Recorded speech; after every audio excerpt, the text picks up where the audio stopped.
The FBI is investigating 2 homemade pipe bombs found outside the Republican and Democratic National Committee headquarters in D.C. yesterday. Both of them were disabled. One officer tells me that a pipe bomb was found near these bushes outside of the DNC and another near a trash can outside of the RNC headquarters. The Capitol Police say both bombs were hazardous and could have caused great harm to public safety. The disabled bombs are now being analyzed by the FBI. D.C. police say a cooler of Molotov cocktails were also found near the RNC headquarters.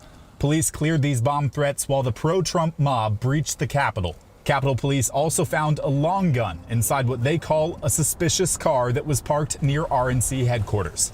Overnight, the FBI released these new images of a suspect they say may be linked to 2 pipe bombs. They were found in D.C. before the violent attack on Wednesday.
Since that day, more than 1,200 people have been charged for their assault on the Capitol. Nearly 900 of them have been convicted or pled guilty.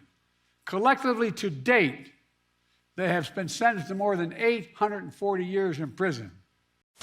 So what does 2024 hold for these prosecutions? There are more arrests still to be made, but at this point, the Department of Justice seems to be seeing some type of end game. They're now estimating about 80 more people they're looking for who had some violent activity, some violent criminal activity on January 6th. That's quite a reduction, Catherine, from the estimates they were giving in 2023 and 2022, that there may be hundreds and hundreds more. That notwithstanding, they still have open cases that have been lingering for years. And what happened inside of the building?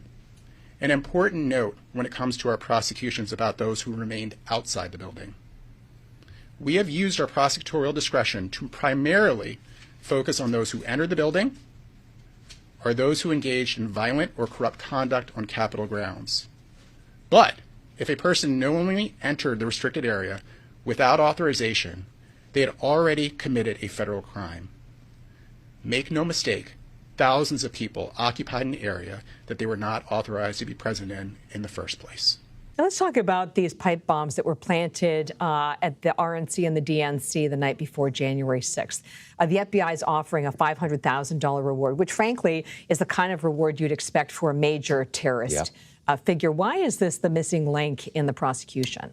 I think the police have been unequivocal that those devices distracted them at a sensitive moment, derailed their efforts to respond to the riot itself during the early moments of the attack. They were a problem. The FBI has also made this claim, and they continue to do so, that those things could have killed somebody. and that the suspect responsible for those is still a danger to the public. And they haven't found the person. It's been 3 years. And if you take this in a vacuum, Catherine, take that as pipe bombs separate from January 6th and the attack on the Capitol, what a huge question they haven't answered. Somebody left pipe bombs by the Capitol and they haven't figured out who it is. Well, let's just talk a little bit about the timing, because these devices, based on our reporting, just had 1 hour timers. So that lays out two scenarios. Either they were meant to go on the night before January 6th, which I think would have completely changed the security dynamic on January 6th, or the individual was going to go back and prime them.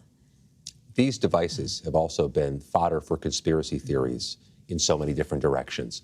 There have been conspiracy theories about who may have led them, who may have placed them, who may have had motivation to do so. Was it an inside job by the feds? All of this is nonsense. But what's complicating matters is the FBI has stopped talking about them.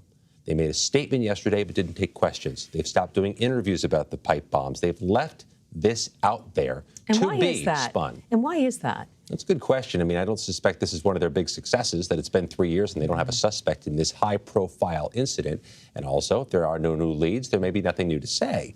But it does leave it vulnerable to be the subject of conspiracy theories if you don't talk about the case. I know. It's hard to know which way is the right procedure to take here.